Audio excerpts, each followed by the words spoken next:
ಕಾಲ ಸ್ವರೂಪವನ್ನು ಹೇಳುವಾಗಲೇ ಪದ್ಮಪುರಾಣ ಮೊದಲು ಅವತಾರಗಳನ್ನು ಹೇಳುವಾಗ ವರಾಹ ಅವತಾರವನ್ನು ಹೇಳುವಂಥದ್ದು.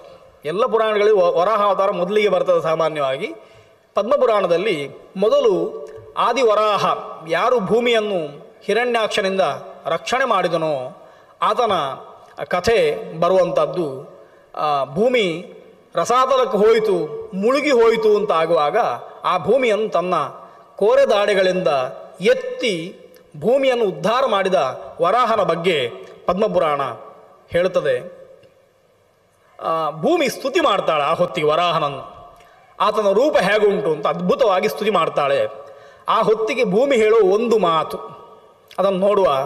ವಾಸುದೇವಂ ಅನಾರಾಧ್ಯ ಕೋಹಿ ಮೋಕ್ಷಮವಾಪ್ಸ್ಯತಿ.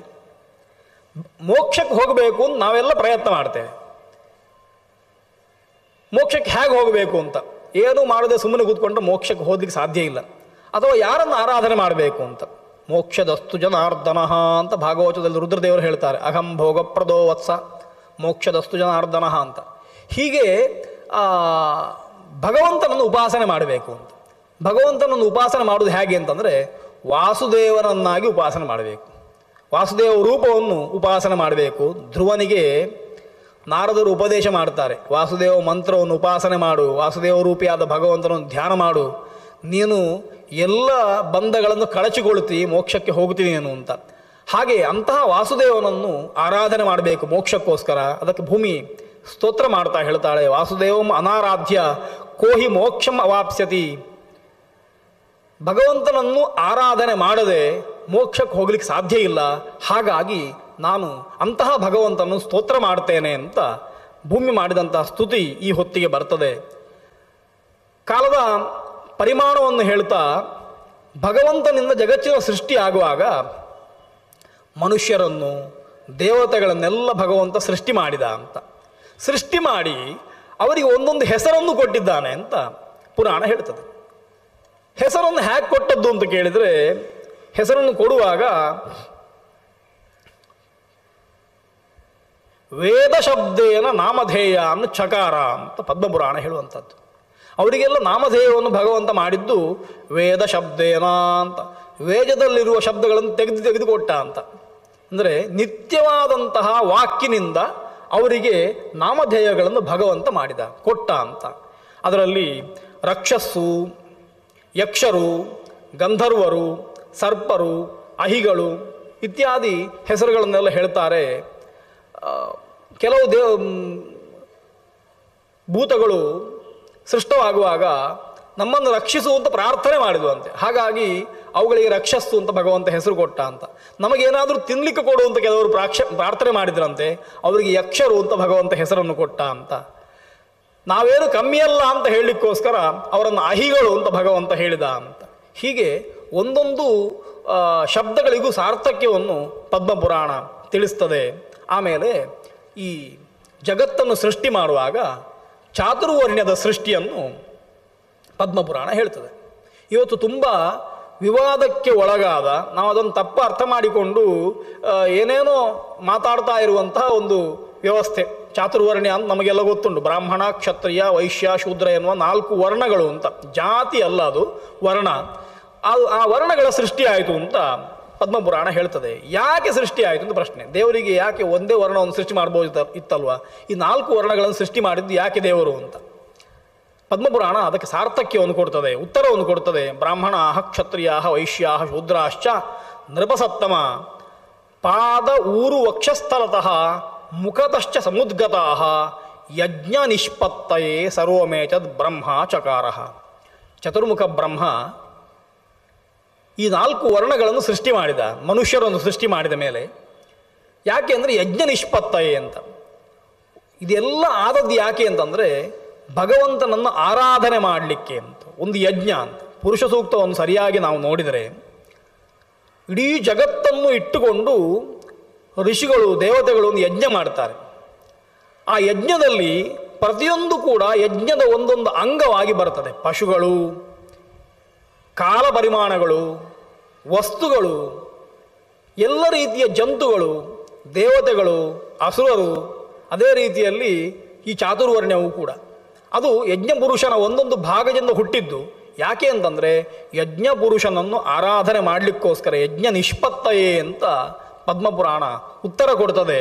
ಆ ವರ್ಣಕ್ಕೆ ಏನು ಸಾರ್ಥಕ್ಯ, ಯಾಕೆ ವರ್ಣ ಬೇಕು ಅಂತ ಕೇಳಿದರೆ ಅದು ಆಲೋಚನೆ ಮಾಡಿದ್ದು ಈ ರೀತಿಯಲ್ಲಿ. ಯಾರು ನಿರಂತರ ಮನಸ್ಸನ್ನು, ಬುದ್ಧಿಯನ್ನು, ಅಂತಃಕರಣಗಳನ್ನು ಉಪಯೋಗ ಮಾಡಿಕೊಂಡು ಅಧ್ಯಯನ ರತನಾಗಿ ಬ್ರಹ್ಮನನ್ನು ಉಪಾಸನೆ ಮಾಡ್ತಾನೋ ಅವನನ್ನು ಜ್ಞಾನಿಯನ್ನು ಬ್ರಾಹ್ಮಣ ಅಂತ ಕರೆದದ್ದು, ಅವನನ್ನು ಬ್ರಾಹ್ಮಣ ವರ್ಣ ಅಂತ ಕರೆದದ್ದು. ಮನಸ್ಸಿನ ವ್ಯಾಪಾರವನ್ನು ಯಾರು ಮಾಡಿದರೂ ಆತ ವರ್ಣತಃ ಬ್ರಾಹ್ಮಣನಾಗುತ್ತಾನೆ. ಅಧ್ಯಯನ ಯಾರು ಮಾಡ್ತಾನೆ ಅವ ವರ್ಣತಃ ಬ್ರಾಹ್ಮಣನಾಗುತ್ತಾನೆ. ಹಾಗಾಗಿ ಅದೊಂದು ಜಾತಿ ಅಂತ ಅರ್ಥ ಅಲ್ಲ. ಕ್ಷತ್ರಿಯ ಅಂತಂದರೆ ಬಾಹುಬಲದಿಂದಲೇ ಎಲ್ಲವನ್ನು ಜಯಿಸ್ತೇನೆ, ದೇಹವನ್ನು ಉಪಯೋಗ ಮಾಡಿಕೊಂಡು ಕೆಲಸ ಮಾಡುತ್ತೇನೆ ಅಂತ ಹೊರಟವನನ್ನು ಕ್ಷತ್ರಿಯ ಅಂತ ಕರೆಯುವಂಥದ್ದು. ವರ್ಣತಃ ಆತ ಕ್ಷತ್ರಿಯನಾಗುತ್ತಾನೆ. ಯಜ್ಞ ಮಾಡಬೇಕಾದ್ರೆ ಇದು ಎರಡೂ ಬೇಕು. ಒಂದು ಮನಸ್ಸು ಬುದ್ಧಿಗಳೂ ಬೇಕು, ಅಧ್ಯಯನವೂ ಬೇಕು, ಚಿಂತನೆಯೂ ಬೇಕು. ಅದು ಬ್ರಾಹ್ಮಣದ ಮುಖ. ಕರ್ಣಗಳಿಂದ ಕೆಲಸ ಮಾಡಬೇಕು, ಇಂದ್ರಿಯಗಳಿಂದ ಕೆಲಸ ಮಾಡಬೇಕು, ಅದು ಕ್ಷಾತ್ರದ ಮುಖ. ಇನ್ನೊಂದು ವೈಶ್ಯ ಅಂತ ಇನ್ನೊಂದು ವರ್ಣ ಉಂಟು. ಈ ಎರಡನ್ನು ಸರಿಯಾಗಿ ಉಪಯೋಗ ಮಾಡಿಕೊಂಡು ಹೊಂದಿಸಿಕೊಂಡು ದೇಹಬಲವನ್ನು ಬುದ್ಧಿಬಲವನ್ನು ಸಮವಾಗಿ ಇಟ್ಟುಕೊಂಡು ವ್ಯವಹಾರ ಮಾಡುವಂಥ ಮತ್ತೊಂದು ವ್ಯವಸ್ಥೆ, ಅದನ್ನು ವೈಶ್ಯ ಅಂತ ವರ್ಣ ಅಂತ ಕರೆದರು. ಇನ್ನೊಂದು ಈ ಯಾವ ಕೆಲಸವೂ ಮಾಡುವುದಿಲ್ಲ, ಸೇವಾವೃತ್ತಿಯನ್ನು ಮಾಡ್ತೇನೆ ಅಂತ. ದಾಸ್ಯ, ಭಗವಂತನನ್ನು ನಿತ್ಯ ಆರಾಧನೆ ಮಾಡ್ತೇನೆ, ಯಾವ ಕೆಲಸ ಬೇಕಾದರೂ ಮಾಡ್ತೇನೆ ಅಂತ ಹೇಳುವಂಥದ್ದು, ಅದನ್ನು ಶೂದ್ರ ಅಂತ ಕರೆದು. ಹೀಗೆ 4 ವರ್ಣಗಳ ನಿಷ್ಪತ್ತಿಯನ್ನು ಪದ್ಮಪುರಾಣ ಹೇಳ್ತಾ ಅದು ಯಾಕೆ ಬಂದದ್ದು ಅಂತಂದರೆ ಯಜ್ಞ ನಿಷ್ಪತ್ತಯೇ, ಯಜ್ಞವನ್ನು ಮಾಡಲಿಕ್ಕೆ, ಜಗತ್ತು ಎನ್ನುವ ಯಜ್ಞವನ್ನು ನಡೆಸಲಿಕ್ಕೆ ಇದು ಬಂತು ಅಂತ ಉತ್ತರವನ್ನು ಕೊಡ್ತದೆ. ಇದು ಒಂದು ಚಕ್ರ, ರಥಕ್ಕೆ 4 ಚಕ್ರ ಇದ್ದ ಹಾಗೆ ಇದು ಇಲ್ಲದಿದ್ದರೆ ಜಗತ್ತು ನಡೆಯಲಿಕ್ಕೆ ಸಾಧ್ಯ ಇಲ್ಲ. ಯಾವ ವ್ಯವಸ್ಥೆಯನ್ನು ನೋಡಿಕೊಂಡ್ರೂ ನಾವು ಅದನ್ನು ಹಾಗೆ ವಿಭಾಗ ಮಾಡ್ತೇವೆ. ಕಂಪ್ಯೂಟರ್ನ ಇಟ್ಟುಕೊಂಡ್ರೆ ಒಂದು ಹಾರ್ಡ್ವೇರ್ ಅಂತ ಒಂದು ಬೇರೆ ಇಟ್ಕೊಳ್ತೇವೆ, ಸಾಫ್ಟ್ವೇರ್ ಅಂತ ಬೇರೆ ಇಟ್ಕೊಳ್ತೇವೆ, ಒಂದಿಷ್ಟು ಚಿಂತನೆಯ ವಿಭಾಗ, ಒಂದಿಷ್ಟು ಕಾರ್ಯವನ್ನು ಮಾಡುವಂಥ ವಿಭಾಗ ಅಂತ ಇಟ್ಟುಕೊಳ್ತೇವೆ. ಯಾವ ಉದ್ಯಮ ನಡಿಬೇಕಾದರೂ ಈ ಚಾತುರ್ವರ್ಣೆ ಬೇಕು, ಈ 4 ವ್ಯವಸ್ಥೆಗಳು ಬೇಕು. ಯಾವ ಕಂಪನಿ ನಡಿಬೇಕಾದರೂ ಅದು ಬೇಕು. ಯಾವುದೇ ನೀವು ವ್ಯವಸ್ಥೆಯನ್ನು ನೋಡಿದರೂ ಅದರಲ್ಲಿ ಈ 4 ಘಟಕಗಳಿದ್ದಾವೆ. ಅದು ಇಲ್ಲದಿದ್ದರೆ ಲೋಕದ ವ್ಯವಹಾರ ಸಾಧ್ಯ ಇಲ್ಲ ಎನ್ನುವ ದೃಷ್ಟಿಯಿಂದ ಅದರ ಸೃಷ್ಟಿಯನ್ನು ಹೇಳಿ ಮುಂದಿನ ಅಧ್ಯಾಯದಲ್ಲಿ ಸಮುದ್ರ ಮಥನದ ಕತೆ ಬರುವಂಥದ್ದು. ನಮಗೆಲ್ಲ ಪ್ರಸಿದ್ಧವಾಗಿ ಗೊತ್ತಿರೋದ್ರಿಂದ ಅದನ್ನು ವಿವರಣೆ ಮಾಡುವುದಿಲ್ಲ. ಸಮುದ್ರ ಮಥನಕ್ಕೆ ಏನು ಕಾರಣ? ಸಮುದ್ರ ಮಥನ ಅಂತಂದರೆ ದೇವತೆಗಳಿಗೂ ಅಸುರರಿಗೂ ಯುದ್ಧ ಆಯಿತು, ಅಥವಾ ದೇವತೆಗಳ ಸಂಪತ್ತು ನಾಶ ಆಯಿತು, ದೇವತೆಗಳು ಅದನ್ನು ಪಡ್ಕೊಳ್ಳಿಕ್ಕೋಸ್ಕರ ಸಮುದ್ರವನ್ನು ಮಥನ ಮಾಡಿದರು ಅಂತ ಎನ್ನುವಂಥದ್ದು ಸಾಮಾನ್ಯವಾಗಿ ಪುರಾಣಗಳು ಹೇಳುವ ಕಥೆ. ಅದರ ಒಳಗೆ ನಾವು ಬೇರೆ ಒಂದಷ್ಟು ವಿಷಯಗಳನ್ನು ತಿಳ್ಕೊಳ್ಬೇಕು. ಪುರಾಣಗಳಲ್ಲಿ ಬರುವ ವಿಷಯಗಳು ಅದು ಒಳಗೊಂದು ಸಂದೇಶವನ್ನು ಹೊಂದಿರುತ್ತವೆ ಅಂತ. ಹಾಗಾಗಿ ಪುರಾಣಗಳನ್ನು ನೋಡುವಾಗ ಅದರ ಒಳಾರ್ಥವನ್ನು, ಅವುಗಳು ಕೊಡುವ ಸಂದೇಶವನ್ನು ಪ್ರಧಾನವಾಗಿ ಗ್ರಹಣ ಮಾಡಬೇಕಷ್ಟೇ ಹೊರತು ಅವುಗಳ ಮುಖ್ಯ ಶಬ್ದಗಳಿಗಿರುವಂಥ ಅರ್ಥಗಳನ್ನು ಅಲ್ಲ ಎನ್ನುವಂಥದ್ದು ಪ್ರಾಜ್ಞರ ವಾದ ಉಂಟು. ಅದನ್ನು ನಾವು ಪುರಸ್ಕರಿಸಬೇಕು. ವೇದದಲ್ಲೂ ಬರ್ತದೆ ದೇವಾಸುರ ಸಂಯತ್ತ ಆಸನ್ ಅಂತ. ದೇವತೆಗಳು ಮತ್ತು ಅಸುರರು ಯಾವತ್ತೂ ಒಟ್ಟಿಗೆ ಇದ್ದರು ಅಂತ. ನಾವು ವಿಭಾಗ ಮಾಡ್ತೇವೆ. ದೇವತೆಗಳು ಒಂದು ಜಾಗದಲ್ಲಿ ಇರ್ತಾರೆ, ಸ್ವರ್ಗ ಅಂತ ಕರೀತೇವೆ. ಅಸುರರು ಮತ್ತೊಂದು ಜಾಗದಲ್ಲಿ ಇರ್ತಾರೆ, ಪಾತಾಳ ಅಂತ ಕರೀತೇವೆ ಅಂತ. ಹೀಗೆ ನಾವು ವಿಭಾಗ ಮಾಡ್ತೇವೆ. ಆದರೆ ಪುರಾಣ ಹೇಳ್ತದೆ ದೇವತೆಗಳು ಅಸುರರು ಇಬ್ಬರೂ ಕೂಡ ನಮ್ಮ ಒಳಗೆ ಇದ್ದಾರೆ, ಬೇರೆ ಎಲ್ಲೂ ಇಲ್ಲ, ನಮ್ಮ ಒಳಗೆ ಇದ್ದಾರೆ. ಬ್ರಹ್ಮಾಂಡದಲ್ಲಿ ಏನೆಲ್ಲ ನಡೀತದೆ ಅದೆಲ್ಲ ದೇಹದಲ್ಲೂ ನಡಿಬೇಕು ಅಂತ ಅರ್ಥ. ಹಾಗಾಗಿ ಸಮುದ್ರ ಮಥನ ದೇಹದ ಒಳಗೂ ಆಗಬೇಕು, ಬ್ರಹ್ಮಾಂಡದಲ್ಲೂ ಆಗಿದೆ. ಹಾಗಾದರೆ ಸಮುದ್ರ ಮಥನ ಅಂದರೆ ಏನು? ಸಮುದ್ರ ಮಥನ ಆಗಲಿಕ್ಕೆ ಏನು ಕಾರಣ? ಕಥೆಯನ್ನು ಪದ್ಮಪುರಾಣ ಹೇಳ್ತಾ ಹೋಗ್ತದೆ. ದುರ್ವಾಸ ಮುನಿಗಳು ಅತ್ರಿ ಮಹರ್ಷಿಗಳ ಮಗ. ಅವರು ಒಂದು ದಿವಸ ಸಂಚಾರ ಮಾಡ್ತಾ ಇದ್ದಾರೆ. ಒಬ್ಬಳು ವಿದ್ಯಾಧರ ಕನ್ನಿಕೆಯನ್ನು ನೋಡ್ತಾರೆ. ಅವಳ ಕೈಯಲ್ಲಿ ಒಂದು ಮಾಲೆ ಇರ್ತದೆ, ಸುಗಂಧಪೂರಿತವಾದ ಮಾಲೆ ಅಂತ. ಪದ್ಮಪುರಾಣ ಒಂದು 2 ಸಣ್ಣ ಸಣ್ಣ ವಿಷಯಗಳನ್ನು ನೆನಪಿಸ್ತದೆ, ಅದನ್ನು ಹೇಳ್ತೇನೆ. ಅದು ಸುಗಂಧಪೂರಿತವಾದ ಮಾಲೆ ಅಂತ. ಹಾಗಾಗಿ ಆ ಸುಗಂಧಪೂರ್ಣವಾದ ಮಾಲೆಯನ್ನು ನೋಡಿದರು, ನನಗೆ ಬೇಕು ಅಂತ ಆಯಿತು. ಅದನ್ನು ಕೇಳಿದರು. ದುರ್ವಾಸರು ಹೇಗೆ ಅಂತ ಗೊತ್ತುಂಟು. ಹಾಗಾಗಿ ಆಕೆ ಮರು ಮಾತಾಡದೆ ಅದನ್ನು ಅವರ ಕೈ ಕೊಟ್ಟಳು. ಇನ್ನು ಕೊಡದಿದ್ದರೆ ಶಾಪ ಕೊಟ್ಟರೆ ಅಂತ. ಹಾಗಾಗಿ ಅವಳು ತಪ್ಪಿಸಿಕೊಂಡ್ಳು. ಅವಳು ಅದನ್ನು ಕೊಟ್ಟು ಹೋದಳು. ಈ ಮಾಲೆಯನ್ನು ಹಿಡ್ಕೊಂಡು ಬರ್ತಾ ಇದ್ದಾರೆ. ಇಂದ್ರ ಐರಾವತವನ್ನು ಏರಿಕೊಂಡು ಬರ್ತಾ ಇದ್ದಾನೆ. ಇಂದ್ರನಿಗೆ ಕೊಡಬೇಕು ಅಂತ ಇವರಿಗೆ ಕಂಡಿತು. ಹಾಗಾಗಿ ಆ ಮಾಲೆಯನ್ನು ಇಂದ್ರನಿಗೆ ಒಪ್ಪಿಸಿದರು. ಇಂದ್ರ ಸ್ವೀಕಾರ ಮಾಡಿದ. ಅವರು ಇನ್ನೂ ಹೋಗಲಿಲ್ಲ, ಅಲ್ಲೇ ಇದ್ದಾರೆ. ಆ ಹೊತ್ತಿಗೆ ಇಂದ್ರ ಅದನ್ನು ತೆಗೆದು ಐರಾವತದ ತಲೆಯ ಮೇಲೆ ಹಾಕ್ತಾನೆ.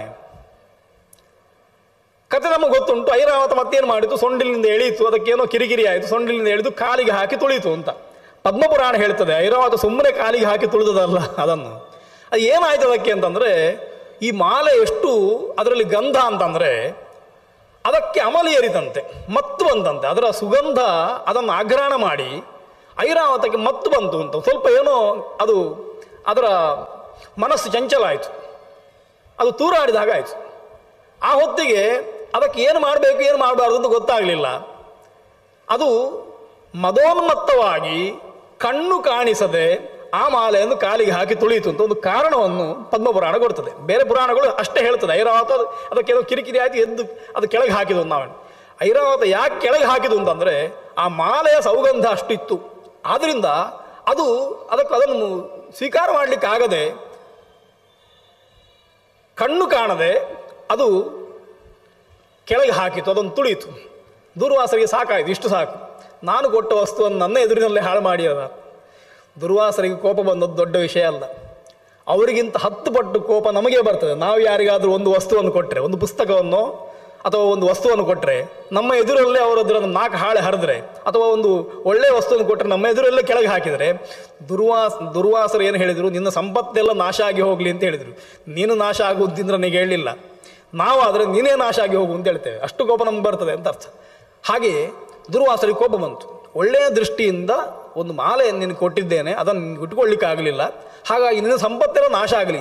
ಸಂಪತ್ತು ಯಾಕೆ ನಾಶ ಆಗಲಿ ಅಂತ ಕೇಳಿದರೆ, ನೀವು ಒಳ್ಳೆ ಬುದ್ಧಿ ಬರಲಿ ಅಂತ.